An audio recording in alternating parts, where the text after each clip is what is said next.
I think if he's still alive, he's still got a bump on his head. Well, I always wondered what it would have taken if, more for him to get it. I always thought that what he did and knowing what other people did, that I was wondering if he was ever considered for it.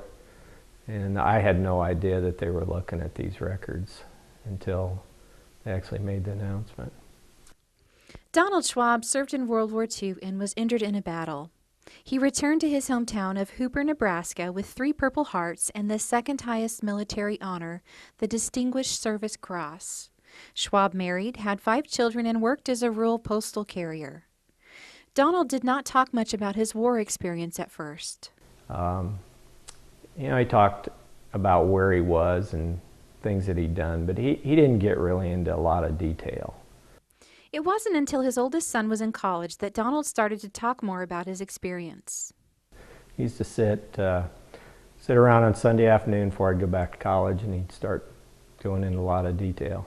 Still didn't talk a lot about what he did, but he talked a lot about where he was and people he knew and different things, different battles and stuff, but he never talked a lot about himself. His older brother, Virgil Schwab, also served in the war. Virgil, who was a pilot, was killed in action. Donald was deeply impacted by his brother's sacrifice. He kept his brother's West Point uniform hanging in his closet. Savannah Schwab, MSSU student, began researching her grandfather's time in World War II. Savannah started a blog, letterstomygrandfather.com, to document her journey and honor her grandfather. On the blog, she shares letters she wrote to her grandfather wishing he were here. I think that my grandfather really highly regarded the fact that his brother actually gave up. He was willing to risk everything and lost his life to serve in the military and for his country. So I think that's one reason why we didn't hear a lot of stories about my own grandfather's time in the war, because it was more of like my grandfather's brother was the real hero. Donald Schwab is described by his family as a loving family man who was active in his community and church. He served on the school board and volunteered in the Veterans of Foreign Wars and American Legion posts. He organized the military funerals. He was commander of the firing squad. And he always said that's how he honored his brother. Terry and his brother encouraged their father to document his time in combat. In the 90s, he began making audio recordings. Before I get into the nitty-gritty of the whole thing, we're at Lourdes in France. On September 17, 1944, Donald was ordered to lead his company of over 30 men against heavy fire from a German machine gun nest.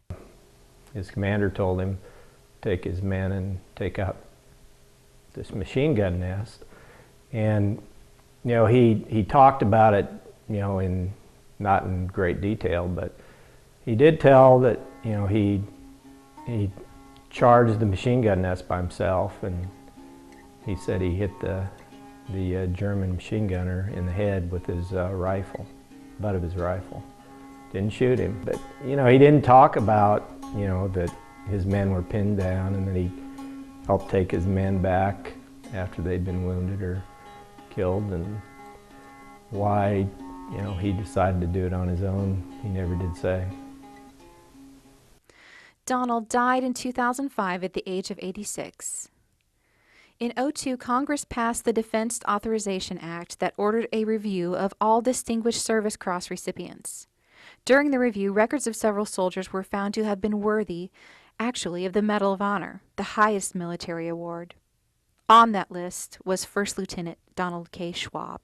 And I think they started with over 6,000, and they kept narrowing it down. They got down to 24. So he was one of the 24. President Barack Obama called Terry, Donald's son, at work one day in 2013 to share the news. All of Donald's 5 children and 16 grandchildren were invited to the White House on March 18, 2014, for the Valor 24 recognition ceremony. Terry accepted the award on his father's behalf. Of the other 23, only 3 recipients were still living. All 3 were there to accept their awards in person. It's unbelievable. I talked to my brother the other day, and it's hard to put into words what we went through. I don't know how you could top anything like this. I mean, it's just, you know, meeting the president, meeting the family members of the recipients, and then, of course, the 3 living recipients was unbelievable. It's just a great experience. There have been less than 3,500 total recipients ever in history. It is the highest award for valor in combat that can be awarded. There are fewer than 80 living recipients today. But, you know, we learned more that, you know, they advanced 3 times, and, you know, he got his men down, and, you know, they got the wounded back, and the 3rd time they were pinned down, he told his men to stay down. And he took off. So, again, I've been asked multiple times, why do you think your dad got up and did this on his own? And, you know, the only thing we can think of is that, you know, the German just, you know, got him so mad that, I know the words he used, but, you know, he just thought that, you know, he needed to go up there and do it, so he did.